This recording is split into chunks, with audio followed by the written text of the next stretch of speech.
Je pense que vous me connaissez, hein, et puis mon épouse, peut-être vous connaissez moins bien parce qu'elle ne m'a pas toujours accompagné dans mes visites ici et là. Mais en tous les cas, nous travaillons en équipe et nous faisons tout en équipe. Donc, et elle est très pratique. Hein, donc pour les discussions pratiques, et puis vous la verrez aussi par la suite, hein, elle a toujours des suggestions. Hein, donc je vous encourage à aller vers elle. Pour ce qui est vraiment pratique. Moi, je reste sur le côté théorique et à deux, on arrive.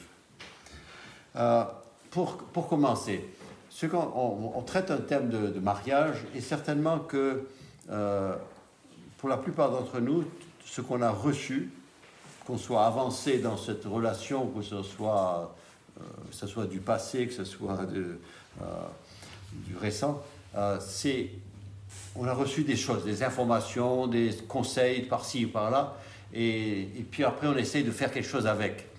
Et j'aimerais repartir déjà sur la pensée de Dieu, ce que c'est, vraiment établir les bases, les fondements, parce que sinon on ne sait pas comment appliquer les bons conseils et le reste après. Hein, je pense à cette image que Jésus a utilisée, il a parlé d'un vêtement qui a une déchirure, et puis on a trouvé une bonne pièce, du bon tissu, et on a cousu dans ce vieux vêtement, mais finalement ça n'a rien aidé. Et c'était encore plus frustrant parce que le trou était encore plus grand. Et je me demande, parfois quand je regarde les couples dans les églises et tout ça, ils sont là, ils aiment le Seigneur, ils sont venus là, ils viennent avec leur robe, ils viennent du monde, ils viennent de ce que le monde a enseigné, et après on essaie de leur donner des belles pièces à mettre dessus, mais après, souvent après, par la suite, ils sont un peu frustrés parce que il y a eu une grosse déchirure. Pourquoi? Et je dis, et je pars du principe que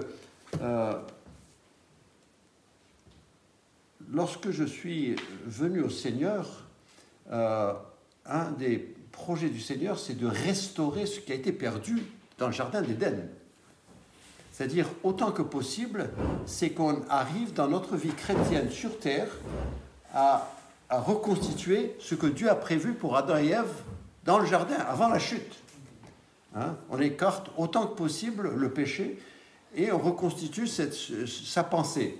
Et surtout, quand il s'agit de notre vie individuelle et du mariage, eh bien, ce qu'on veut, c'est qu'est-ce qu'il voulait. Et c'est ça que nous voulons reproduire dans notre vie de couple. Et donc, vous voyez ça dans le premier point sur votre feuille, hein, c'est qu'est-ce que Dieu a conçu. Hein, et c'était avant la chute. Hein, et donc, il n'y avait pas le péché, il n'y avait pas la nature pécheresse qui s'était installée, ni rien du tout. C'est une chose qui fait partie de la création, des 6 jours de la création. Hein. Donc, et c'est important pour nous de vouloir cela, hein, et pas juste des restes. Donc, bien sûr, Genèse chapitre 1, hein, et au verset 26 et 27, déjà, c'est là où ça commence. Donc, je lis. Dieu dit, hein, il vient de créer les animaux, c'est le 6e jour, il vient de créer les animaux en une parole, comme il a créé tout le reste. Mais ensuite, verset 26, « Faisons l'homme à notre image, selon notre ressemblance, et qu'il domine sur les poissons de la mer, sur les oiseaux du ciel, sur le bétail, sur toute la terre et sur tous les reptiles qui rampent sur la terre.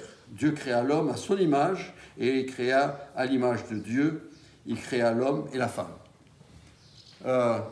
Jésus-Christ, quand il est devenu homme, il est devenu l'homme tel qu'il était avant la chute.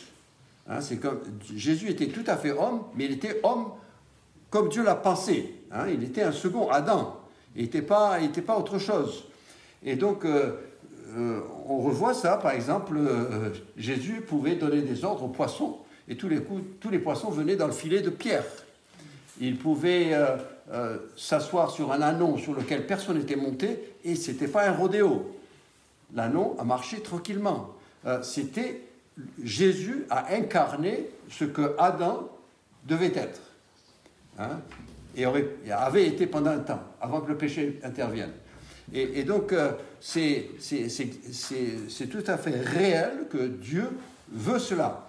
Maintenant, à nous, grâce au sang versé de Christ, je sais qu'on a encore notre nature pécheresse, donc on sait qu'on ne va pas arriver à cet état d'innocence qu'avait Adam et qu'avait Ève, mais on va tendre vers cela, on va le chercher. On veut avoir, hein, et on veut reproduire la pensée de Dieu. Et il y a un élément essentiel, il a dit « créons l'homme à notre image ». Pour Dieu, c'était important, c'est créer à son image. Je ne vais pas essayer de vous développer tout ce que ça veut dire, parce que je ne sais pas, et je ne connais pas quelqu'un qui sait tout ce que ça veut dire.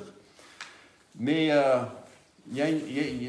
on peut faire des constatations, et ce qui détermine l'homme, c'est sa capacité d'avoir des émotions, hein, des sentiments. Hein. Et puis il y a cette capacité intellectuelle qu'il a, hein, où il peut réfléchir, il n'est pas contrôlé par un instinct, et il fait ce que l'instinct lui impose, et il peut réfléchir, il peut s'adapter, il a aussi une volonté propre, il peut exercer sa volonté, hein. Il y a beaucoup d'autres choses qui nous distinguent des restes de la création, hein. Par exemple, chez l'être humain, le langage, le fait de communiquer, de pouvoir parler, d'avoir des pensées qu'on communique, ça fait partie de l'homme, hein. Et Dieu, c'est un Dieu qui parle, hein. Il ne nous a pas présenté un Dieu qui sait faire la cuisine, il ne nous a pas présenté mais un Dieu qui parle, hein. C'est tout au travers de la Bible, il parle. Et d'où aussi, hein, après je ne vous apprends rien, vous savez que dans un mariage, il faut de la communication. Mais c'est un Dieu qui parle. Hein, le parler doit être là. Hein, et à cause de la chute, par exemple, ma femme, elle doit tirer les verres du nez pour faire parler son mari. Hein, parce qu'il ne parle pas facilement. Mais bon, c'est comme ça. Mais il faut parler. Hein, donc Dieu créa l'homme à son image. Et puis, deuxièmement, il le crée gestionnaire. Donc, une capacité de gérer. Et quand il confie le monde entier, aujourd'hui, on se rend compte combien la tâche était grande. C'est de pouvoir gérer. Hein, là, Macron, et l'autre jour, il y a 2-3 ans, il a rassemblé une centaine d'États. Il a dit, on va faire baisser la température du monde de 2 degrés. Et il s'y croyait fort. Il a dit, on va se mettre tous d'accord et on va baisser la température. Eh bien, moi, je n'ai pas senti cet été.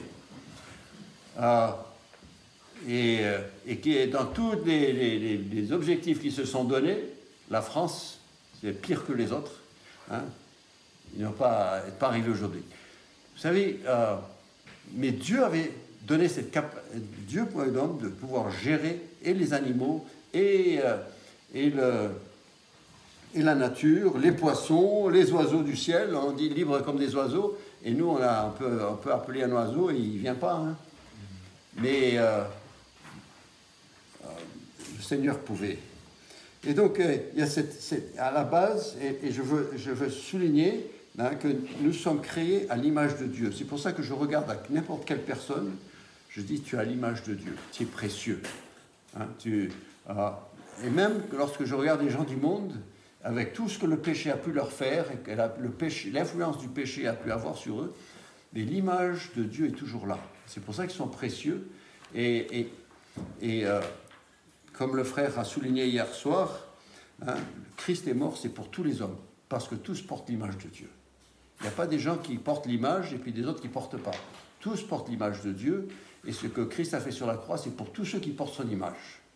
Hein, c'est pour ça que le plan du salut est pour justement retrouver ce qui a été perdu.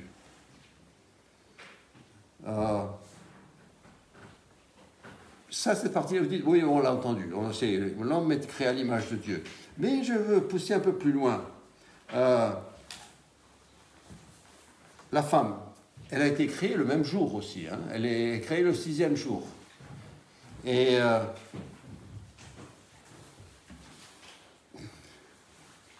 souvent avec un sourire que les gens disent, oui, le Seigneur a pris une côte de Adam et puis il a créé la femme. Vous savez, s'il a créé la femme uniquement à partir de la côte, il n'y aurait pas grand-chose. Mais si vous connaissez les femmes, ben vous savez qu'il y en a bien plus qu'une côte là-dedans. Hein? La raison de la côte, ce n'était pas pour lui donner du matériel avec lequel travailler, c'était pour faire le lien, hein, pour que ça soit une même race. Hein. S'il avait créé à partir d'autre chose, après ce sera deux choses qui ne pourraient pas s'unir. Mais il a pris la côte, c'est pour le lien, et le côté génétique était très important là. Et il a pris juste un échantillon là, quelque chose, juste, vous savez, on peut prendre n'importe où. Hein. Dieu aurait pu prendre une oreille, il aurait pu prendre n'importe quoi, il aurait trouvé le code génétique qu'il faut pour pouvoir donner un être qui corresponde à Adam. Hein, c'était essentiel. Sinon, ils n'auraient pas pu se marier, ils n'auraient pas pu se reproduire, rien du tout. Hein, donc Dieu a pris la côte, mais heureusement pour nous, heureusement pour la femme et heureusement pour les maris aussi, c'est que Dieu il a ajouté beaucoup. Hein, et elle a plein de choses que l'homme n'a pas. Et Dieu, dans sa grâce, il a créé la femme, et il a fait... pourtant, l'homme, c'est bien, mais il a ajouté la femme pour faire encore mieux. Hein, et je ne vais pas rentrer dans le détail, mais vous pouvez imaginer, déjà, le chromosome féminin, il l'a pas trouvé chez Adam. Hein. Et quand Christ est né, Marie n'avait pas le chromosome mâle. Donc, elle a pu avoir un fils. Dieu intervient et Dieu agit et Dieu fait des choses extraordinaires. Dieu a un plan extraordinaire. Et donc, quand il a créé la femme, il l'a créée à partir de la côte, mais il l'a créée à son image aussi. On va y arriver. Et au verset 28, il dit qu'elle devait soyez féconds et remplissez la terre. Là, la femme, elle est là hein, quand il dit ça. Parce que sinon, elle n'aurait pas dit le féminin. Hein, si c'était seulement Adam, il n'aurait pas dit ça de cette manière-là. Mais l'homme et la femme sont là. C'est à eux, ensemble, de gérer le monde. C'est ça que Dieu avait prévu. Et il y a les capacités qui sont là. Je veux souligner aussi le fait, parce que je suis un trichotomiste, donc que l'être humain est corps, âme et esprit. Et c'est distinct dans l'esprit de Dieu, et c'est plus clair chez Dieu que chez nous peut-être, mais la manière dont je vois la chose, la partie physique, bien sûr, vous la voyez. La partie âme, eh bien, elle est là aussi évidente, et même les gens du monde reconnaissent que l'âme. L'esprit, alors ça c'est moins clair, mais certains essayent de nous dire que l'âme et l'esprit c'est la même chose, ce que je ne suis pas d'accord. Mais je conçois que l'esprit soit une partie de l'âme. Et pour vous, l'image que je vais vous donner, c'est imaginer l'âme, et puis après il y a une petite fenêtre qui va vers le ciel. Et chez l'homme pécheur, la fenêtre elle est fermée. Et chez l'enfant de Dieu, la fenêtre est ouverte. Et il y a échange. Notre esprit crie Abba Père. Et aussi l'esprit de Dieu rend témoignage à notre esprit que nous sommes enfants de Dieu. Ça va dans les deux sens, la fenêtre est ouverte. Chez l'homme pécheur, qui ne connaît pas Jésus-Christ, la fenêtre est fermée. Mais l'esprit est là. Hein, la fenêtre est là. Et c'est ce qui lui permet de se dire, mais ces fenêtres-là, ça va où? Ça mène à quoi? Et je crois que l'être humain, le pécheur même, a cette capacité de pouvoir se dire, mais il y a Dieu quelque part, et de chercher. Parce qu'il regarde et il voit cette fenêtre. Et il y a toutes sortes de tentatives de pouvoir... Je souligne ça parce que après la chute, bien sûr, la fenêtre est fermée, il n'y a plus l'échange avec Dieu, il n'y a plus la parole avec Dieu. Donc l'homme naturel, les pécheurs, eh bien, ils travaillent avec le physique et le psychique uniquement. Et ils fonctionnent avec cela. Il peut faire beaucoup de choses. Hein. Regarde le monde qu'on a. On a des avions, on a tout ça, on a des ingénieurs. C'est extraordinaire ce que Dieu a laissé. Dans sa grâce, malgré la chute, il a laissé des capacités extraordinaires à l'être humain. Et on peut faire de grandes choses. Et c'est pour ça que même les gens du monde, ils peuvent avoir un mariage. Ils peuvent avoir, et puis bien sûr, vous pouvez dire qu'il y a même des mariages heureux qui ne sont pas chrétiens. Hein, et parce que, et s'ils appliquent les lois que Dieu a données au mariage, ils peuvent jusqu'à un certain point accomplir un peu ce que Dieu avait en vue. Le couple chrétien doit ajouter cette dimension spirituelle, l'élément Dieu. Et c'est pas juste, ça ne veut pas dire juste faire le mariage à l'église, c'est le fait de tout le long de sa vie d'avoir cette partie, tous les jours, cette partie, cette fenêtre qui est ouverte en tant que couple. Donc j'arrive au couple là, le petit C, et je lis le verset 27, il nous dit « Dieu créa l'homme à son image, il le créa à l'image de Dieu, il créa l'homme et la femme. » La manière dont je comprends la chose, c'est que l'homme est créé à l'image de Dieu, la femme est créée à l'image de Dieu, tout à fait, autant que l'homme, et que le couple qui devient, quand il se marie, devient un, et eux sont à l'image de Dieu. Le couple est à l'image de Dieu aussi. Ça veut dire que dans un mariage, vous avez A plus B, et ça donne égal, pas AB, mais C. C'est une autre identité. Mais ce C est à l'image de Dieu aussi. C'est-à-dire le couple reflète l'image de Dieu.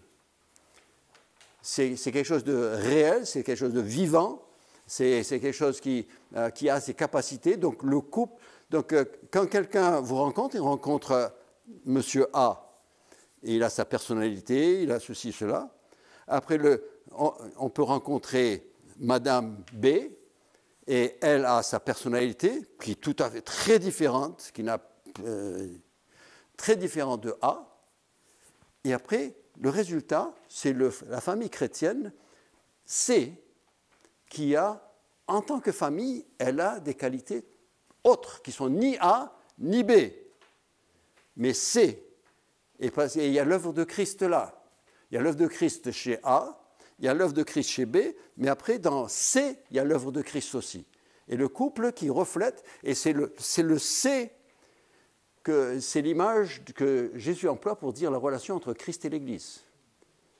Il dit c'est C qui représente. Ce n'est pas A, ce n'est pas B, c'est C qui représente sa relation qui existe entre Christ et l'Église. Et l'Église, c'est une personne. Le couple, c'est une personne. Et donc, quand les gens, maintenant, côté pratique, quand quelqu'un vient chez vous, vous êtes là en tant que couple, vous les recevez, eh bien, ils doivent voir C. Ils ne doivent pas voir A, ils ne doivent pas voir B, ils doivent voir C. C, la famille a une qualité. Et ce que vous allez trouver souvent, c'est... vous exercez l'hospitalité, les gens viennent et ils trouvent agréable d'être avec C. Et en fait, cette semaine, on va parler de C. Comment faire le mieux possible avec personne C. C'est une personne dans l'Esprit de Dieu. Et je crois que c'est important de comprendre cela, et parce que ça nous donne... Donc je sais qu'il y a A, c'est sûr, il faut que je le travaille, il faut que je travaille B, et puis j'ai C. Vous avez monsieur, madame, ils ont un enfant qui ressemble ni à papa ni à maman. Il a une personne à lui, une personnalité à lui qu'il développe. C'est comme ça, c'est la pensée de Dieu, c'est comme ça que Dieu réfléchit. Et il crée, et lui, tout est égal à 1. Pour épousser la chose, c'est du point de vue une église locale a sa personnalité, elle a ses habitudes, elle ne ressemble pas à une autre église locale, parce que eux, tous ces A, B, C, D, E, F, G, H, I, J, K, L, M, N, O, P, Q, R, S, T, W, X, Y, Z, tous ces-là forment une nouvelle lettre. Et c'est ça l'église locale, c'est ça le message que quand quelqu'un vient dans votre église, il rencontre cette nouvelle lettre. et qui est à l'image de Dieu, qui représente la même chose. Hein, donc, c'est important d'avoir ces pensées. Alors, quand vous travaillez quelque chose, il y a le côté A, il existe toujours, et A, il a sa relation avec le Seigneur, il travaille. B, Madame B travaille toujours aussi sa relation avec le Seigneur, mais tous les deux travaillent sur cette C. Et c'est C qu'on met en avant. Hein, donc, vous regardez n'importe quel couple qui a des problèmes, et bien vous rentrez dans le couple, vous voyez C et vous voyez B. Et vous voyez pas, vous voyez A et vous voyez B, et vous ne voyez pas C. Hein? Dites, oui, non, bon, oui, son tempérament, ceci, il est comme ça, ceci. Et on connaît elle, oui, tout ça, la pauvre. Et puis, BC, on ne sait pas trop comment c'est. Hein? Et vous vous rendez compte que les enfants qui grandissent, ils grandissent, c'est C. Hein? Si les enfants peuvent jouer A contre B, ils vont le faire.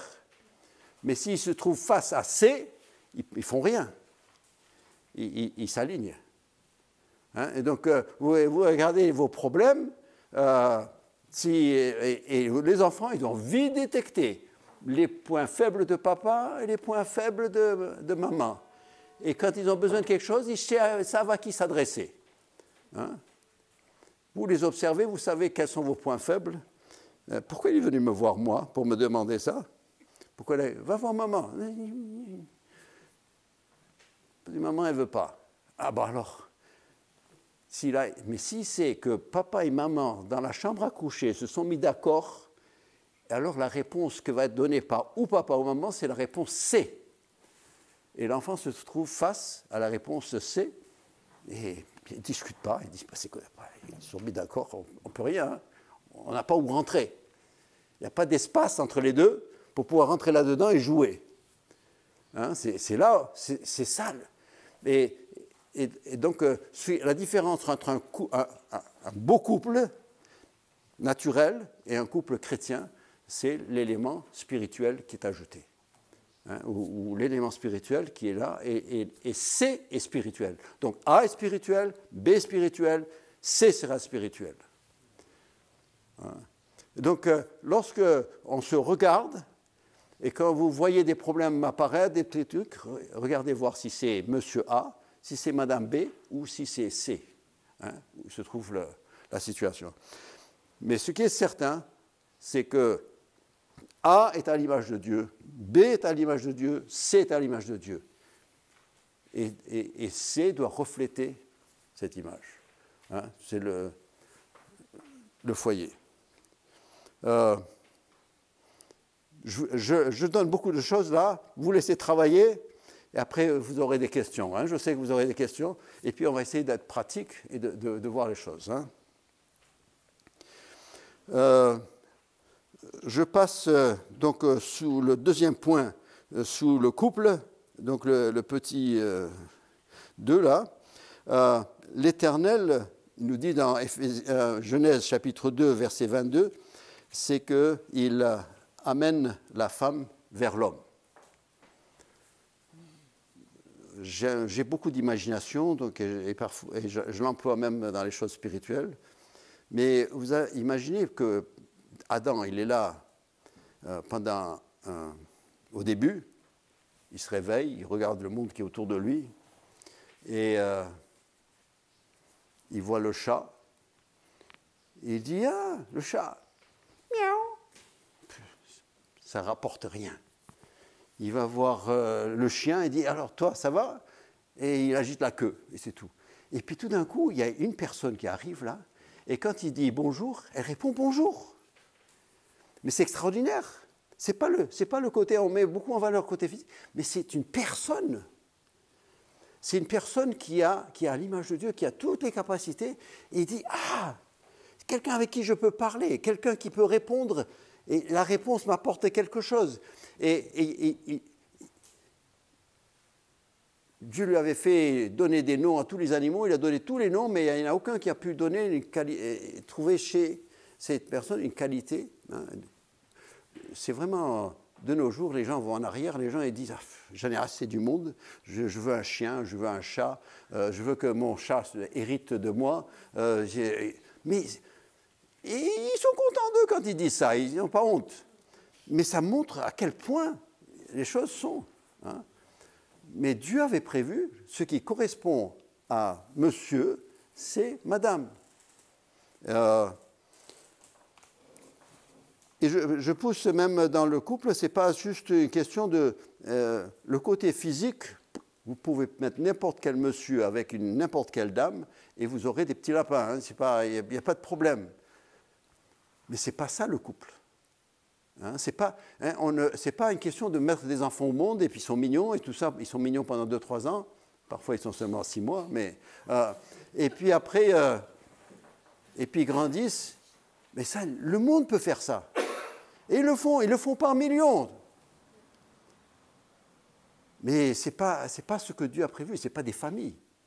Ça, c'est des petits lapins hein, qui grandissent et puis après qui partent. Et puis, la famille, c'est un milieu dans lequel on forme des personnes. Hein, on forme des humains qui sont à l'image de Dieu et on les aide à développer cette image de Dieu afin qu'ils puissent refléter l'image de Dieu. Vous rendez service à vous-même déjà en bien élevant vos enfants et vous rendez service à la société, c'est sûr, et vous rendez ce service à vos petits-enfants. Hein, la manière dont les petits-enfants, ils viennent n'importe comment, hein, mais des petits-enfants qui honorent le Seigneur, ça ne vient pas n'importe comment. Hein, et ne soyons pas égoïstes, de dire moi j'aime bien mon petit plaisir, il m'apporte. C'est agréable de voir une maman qui vient de donner à manger, à téter au bébé, puis après il y a ce moment où le bébé il regarde la maman regarde le bébé. J'aime observer ça, c'est beau. Il y a quelque chose qui passe entre eux, je trouve ça très beau. J'essaie de le faire discrètement, mais je trouve ça très beau. Mais c'est ça que Dieu veut avec nous. Hein. C'est ce moment-là où on est là avec lui. Et on veut développer ça et faire durer ça toute la vie. Donc Dieu amène la femme. Donc si c'est Dieu, hein, tout à l'heure dans la méditation, le frère a souligné le fait que si c'est Dieu qui donne, c'est une bonne chose. Eh bien Dieu donne Ève à Adam. Il l'apporte. Il dit voilà. En fait, il est en train de lui apporter quelque chose de beau. Extraordinaire. Et ce n'est pas uniquement le côté émotionnel ni le côté physique, surtout c'est toute la personne. C'est une image et c'est toute la personne. Et on va développer ça, mais c'est voilà.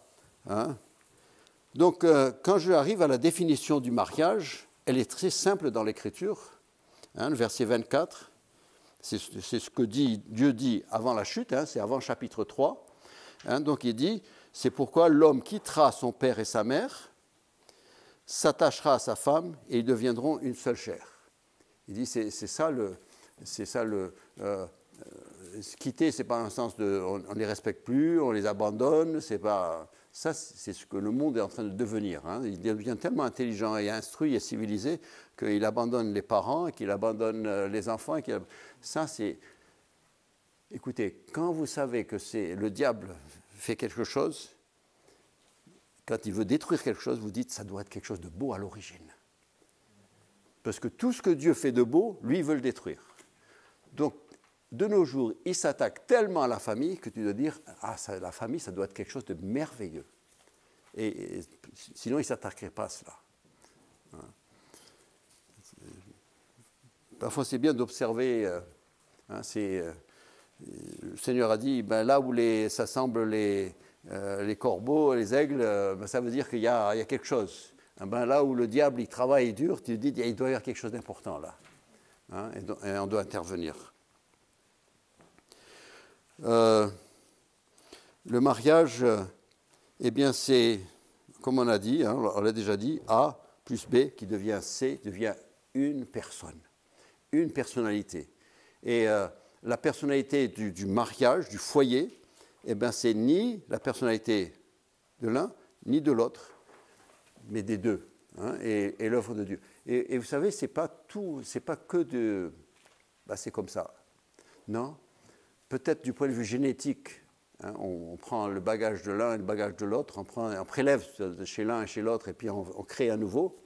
Du point de vue génétique, pour le physique, c'est peut-être comme ça, mais du point de vue d'une famille chrétienne, c'est autre chose. Hein, le couple se réunit ensemble et dit, écoute, moi j'ai des bonnes expériences et j'ai des mauvaises expériences de ce que j'ai vécu dans ma famille. L'autre vient et dit, moi j'ai des bonnes expériences, j'ai des mauvaises expériences. Il faut qu'on discute ensemble parce que c'est à nous de gérer. Hein, le Seigneur nous a donné capacité de réfléchir, de mettre ensemble. Et si on est chrétien, on consulte Dieu pour qu'il nous aide à gérer la famille telle que Dieu. On crée une nouvelle unité qui honore Dieu et qui est une amélioration de ce qu'on a pu avoir. Hein? Si on fait moins bien que nos parents, c'est notre faute. Si on fait mieux que c'est avec l'aide du Seigneur. Hein? Et moi, je me souviens, mon père qui n'est pas né dans une famille chrétienne et qui, il a dit, moi, ce que j'ai fait, ce que j'ai voulu enseigner, j'ai cherché dans la Bible. Et puis c'est tout. C'était volontaire, ce qu'il nous a enseigné. Et la manière de faire. Parce qu'il n'avait pas eu l'exemple. Hein, donc ne nous cachons pas derrière le fait, ouais, mais moi j'ai une famille difficile, moi je suis... Quand on rencontre le Seigneur, on a la possibilité de reprogrammer tout le programme. Il y a des souvenirs, les souvenirs restent, mais les souvenirs, écoutez, si on s'en sert pour améliorer, ce n'est pas un problème. Mais si on s'en souvient pour reproduire, alors ce n'est pas la peine. Ou si c'est pour se cacher, se faire des excuses et se dire oui, mais moi j'ai pas connu ça, j'ai pas. Eh ben alors là c'est pas la peine. Hein.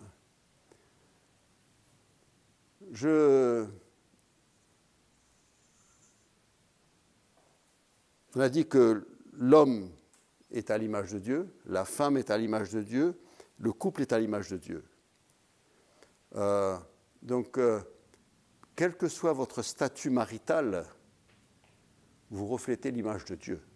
Si vous êtes célibataire, homme ou femme, vous reflétez l'image de Dieu. Et vous êtes responsable pour cette image. Si vous êtes divorcé, vous voulez vivre pour le Seigneur, vous êtes une personne entière qui n'a pas besoin de quelqu'un d'autre pour refléter l'image de Dieu, vous reflétez l'image de Dieu.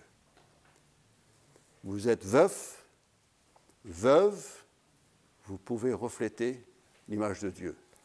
Certaines essaient de préserver et refléter autant que possible l'image C, par respect pour le partenaire qui est parti. Certains se remarient, recomposent et créent D, ça c'est autre chose. Mais, et puis vous dites, mais moi je suis un père seul, j'ai des enfants. Je suis une femme, une mère seule avec des enfants, eh bien, en tant qu'individu, même, on a cette possibilité, parce qu'on est à l'image de Dieu, même si je suis tout seul, je peux refléter l'image de Dieu. Et je travaille ce que j'ai. Hein? Donc, ne disons pas, moi, je n'ai pas de mari, moi, je suis pas... Et même si on est marié à un inconverti, on se retrouve dans une situation...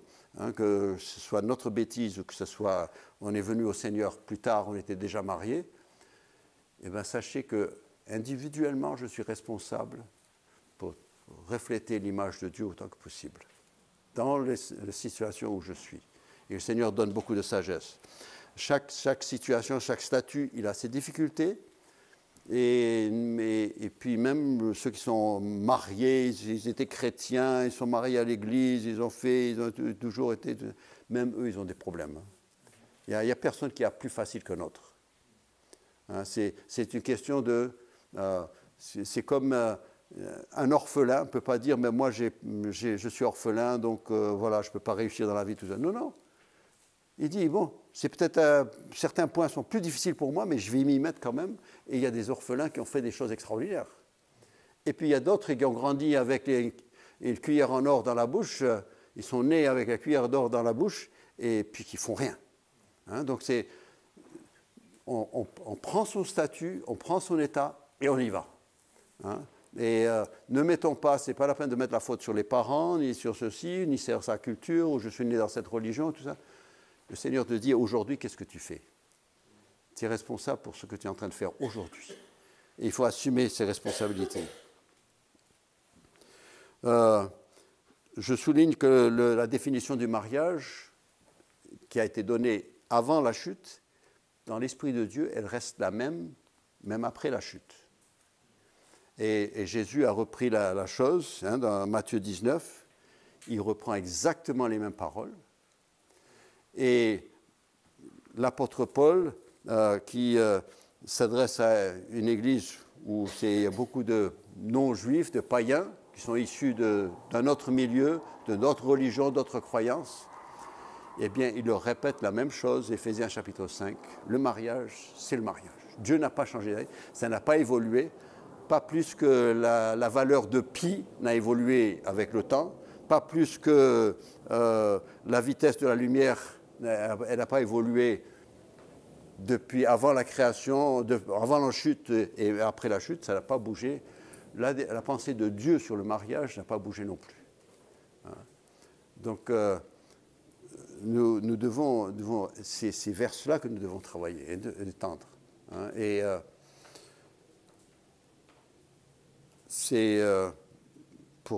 ne croyons pas, surtout ne croyons pas que c'est plus difficile aujourd'hui que dans le passé.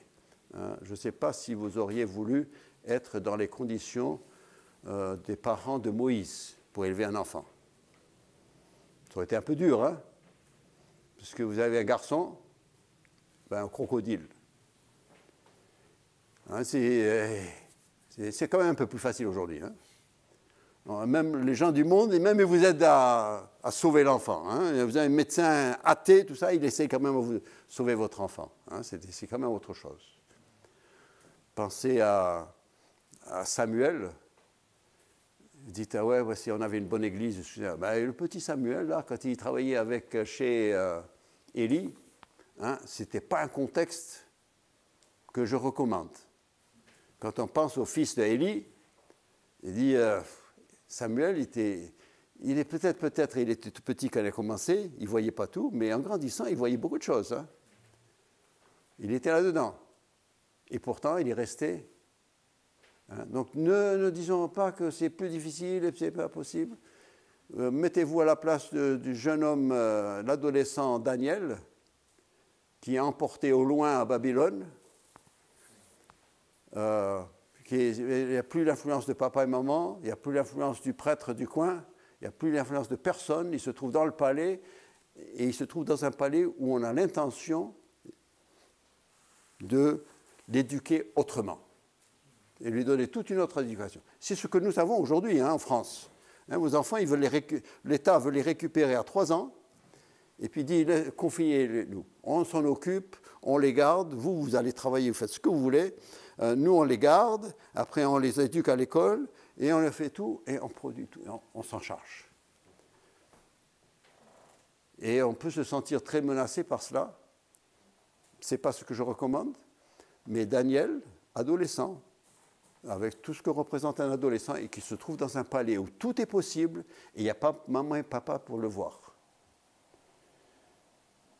Mais il a pris la résolution de ne pas se souiller des mets du roi. Et c'est ce que nous devons faire. En tant que chrétiens, ne baissons pas les bras, mais prenons cette résolution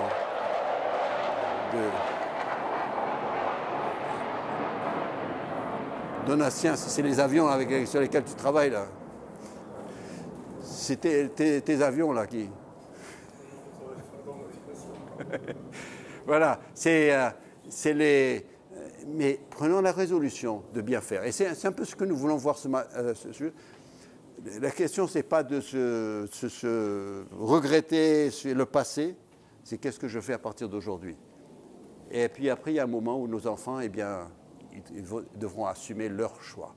Hein, ils feront leur choix, ils quittent son père et ta mère, et puis tu crées quelque chose. Le petit 4 là, l'Éternel bénit Adam et Ève, verset 28, verset 31, il vit de ce qu'il avait fait et que c'était très bon. Je souligne un petit quelque chose. Qu'est-ce qu'il y a de différent entre le 6e jour et les autres jours? Les autres jours, il dit c'est bon. Il dit c'est bon, c'est bon, c'est bon, c'est bon, c'est bon. Et puis, on arrive au 6e jour et dit wow, là, je me suis dépassé. Et quel est l'élément qui a été ajouté? C'est la femme. Vous pouvez croire que c'est elle qui a fait la différence pour que ça soit très bon. Je crois que Dieu a prévu des choses extraordinaires. Quand il a donné à la femme, elle a des capacités.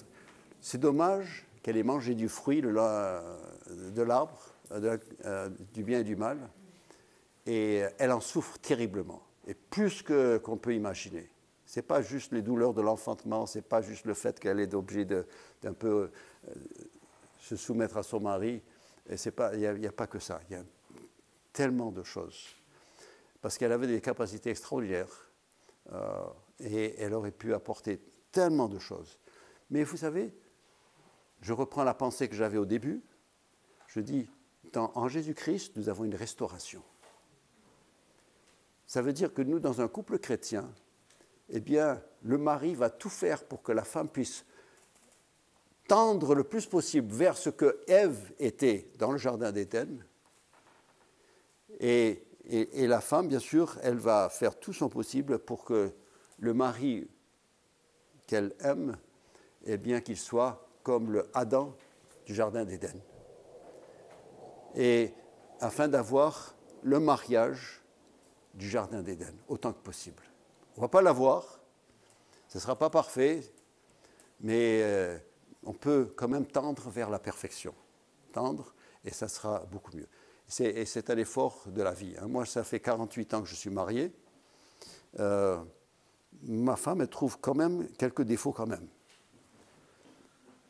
Je ne vois pas où elle les voit, mais parce que moi, je regarde dans le miroir, je vois quelqu'un de très beau, très bien, intelligent et tout. Il suffit de mettre un peu d'ordre dans les cheveux et puis ça va mieux.